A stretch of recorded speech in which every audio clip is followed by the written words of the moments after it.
नमस्कार। बधिरों के लिए खबरों के विशेष बुलेटिन में आपका स्वागत है। इस बुलेटिन में अब तक की ताजा और अहम खबरों के साथ मैं हूं सचिन और खबरों को पेश करेंगी रजनी।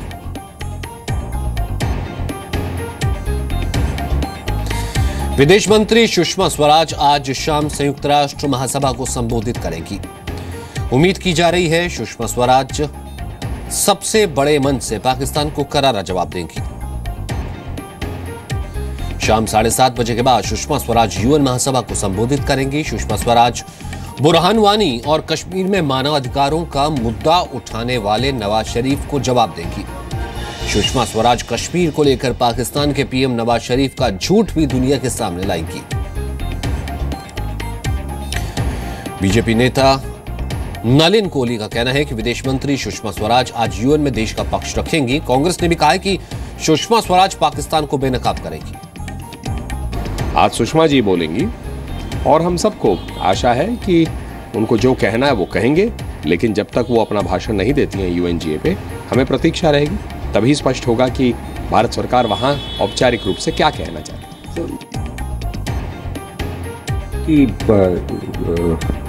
अपने पूरे बल के साथ अपनी बात रखेंगी और सुषमा जी अच्छी वक्ता हैं, देश का पक्ष रखेगी।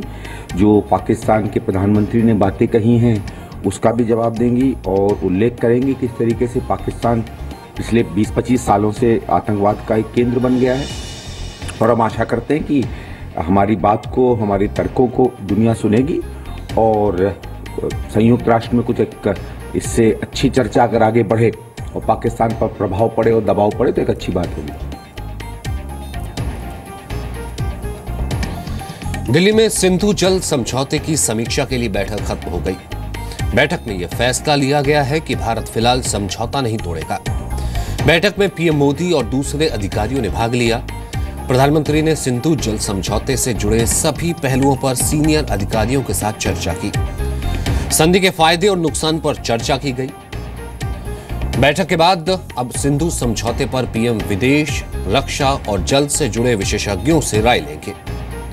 यह संधि 56 साल पहले की गई थी, जिसके तहत भारत और पाकिस्तान 6 नदियों का पानी बांटते हैं।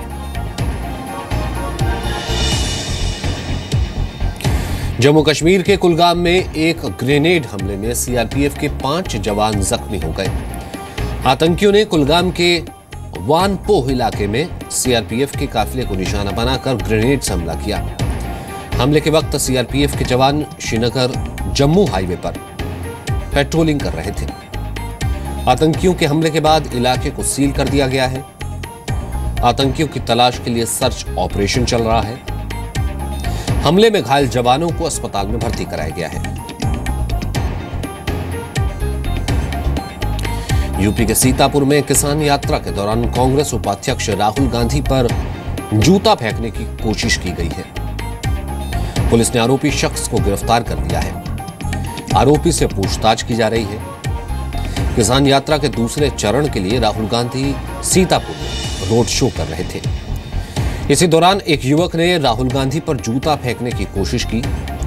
जूता फेंकने वाले शख्स का आरोप है कि कांग्रेस ने 60 साल तक देश की परवाह नहीं की। अब राहुल रैली क्यों कर रहे हैं? इंडियन स्पेस रिसर्च ऑर्गेनाइजेशन ने पीएसएलवी C-35 को लॉन्च किया। सुबह 9:12 पर सतीश धवन अंतरिक्ष केंद्र से सैटेलाइट सफलतापूर्वक लॉन्च किया गया। यह पीएसएलवी का पहला ऐसा मिशन है जिसमें उपग्रहों को अलग अलग कक्षाओं में पहुंचाया गया। पीएसएलवी ने देशी और विदेशी कुल 8 सैटेलाइट लेकर उड़ान भरी। 8 उपग्रहों में आईआईटी मुंबई का प्रथम और बेंगलुरु यूनिवर्सिटी का PISAT सैटेलाइट भी शामिल है। ये उपग्रह मौसम और तूफान पर नजर रखेंगे और अहम जानकारी इकट्ठा करेंगे। इसरो की कामयाबी पर प्रधानमंत्री मोदी ने बधाई दी।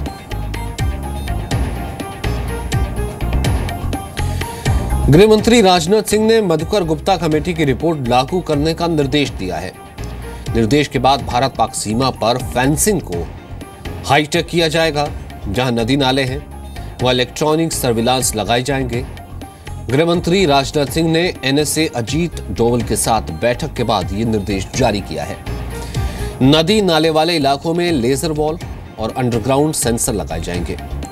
घुसपैठ रोकने के लिए माइक्रो एरोस्टैट बैलून भी लगाया जाएगा। सीमा के आसपास इलेक्ट्रो ऑप्टिक सेंसर लगाए जाएंगे। सीमा सुरक्षा के लिए मधुकर गुप्ता कमेटी गठित हुई है। कानपुर के ग्रीन पार्क स्टेडियम में खेले गए 500वें टेस्ट में भारत ने जीत हासिल की है। भारत ने न्यूजीलैंड को 197 रन से हरा दिया और सीरीज में 1-0 से बढ़त ले ली। 5वें दिन न्यूजीलैंड की टीम दूसरी पारी में 236 रन बनाकर सिमट गई। टीम इंडिया के लिए सबसे अधिक आर अश्विन ने 4 विकेट लिए। मोहम्मद शमी के खाते में 2 विकेट आया। भारत ने पहली पारी में 318 और दूसरी पारी में 377 रन बनाए। इस जीत के साथ ही भारतीय टीम ने टेस्ट रैंकिंग में पाकिस्तान को पीछे छोड़कर वर्ल्ड नंबर 1 पर कब्जा कर लिया।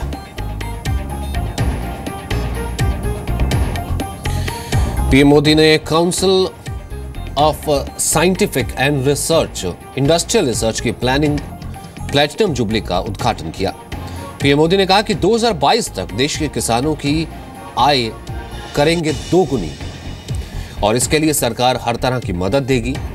पीएम ने यह भी कहा कि देश में ऐसा वेब पोर्टल बनाया जाना चाहिए जिसमें संस्थानों पर हो रहे खर्च की पूरी डिटेल दी गई हो।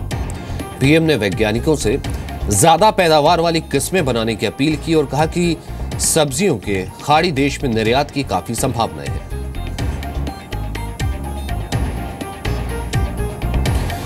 ओडिशा के कालाहांडी में मां के अंतिम संस्कार के लिए बेटियों के घर तोड़ना पड़ा। शुक्रवार की रात 80 साल की महिला की मौत हो गई थी। मां की मौत के बाद बेटियों के पास चिता के लिए पैसे नहीं थे, इसलिए बेटियों ने गांव के लोगों से पैसे की मदद मांगी। कोई मदद नहीं मिलने पर बेटियों ने मिलकर मां के शव को खटिया पर रखा और अकेले ही अर्थी को कंधे पर लादकर शमशान की ओर निकल पड़ी। चिता के लिए घर के एक हिस्से की छत तोड़कर लकड़ी का इंतजाम किया गया।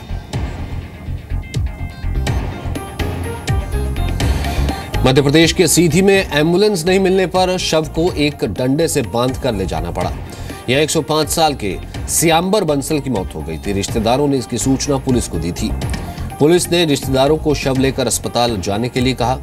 अस्पताल से कोई एम्बुलेंस नहीं मिली तो मृतक के दोनों बेटों ने शव को डंडे से बांधा और 3 किलोमीटर दूर अस्पताल ले गए। अस्पताल के मुताबिक एम्बुलेंस महीनों से खराब है। पोस्टमार्टम के बाद डंडे से बांधकर ही शव घर ले जाना पड़ा।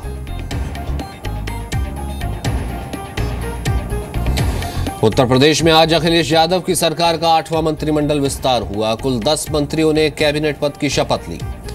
बर्खास्तगी के 15 दिन बाद गायत्री प्रजापति ने चौथी बार मंत्री पद की शपथ ली। इसके अलावा मनोज पांडे, शिवाकांत ओझा, जियाउद्दीन रिजवी ने भी कैबिनेट पद की शपथ ली। अभिषेक मिश्र, नरेंद्र वर्मा, शंखलाल मांझी को राज्य मंत्री से प्रमोट किया गया है। हाजी रियाज, यासिर शाह, रविदास मल्होत्रा को स्वतंत्र प्रभार से प्रमोट किया गया है।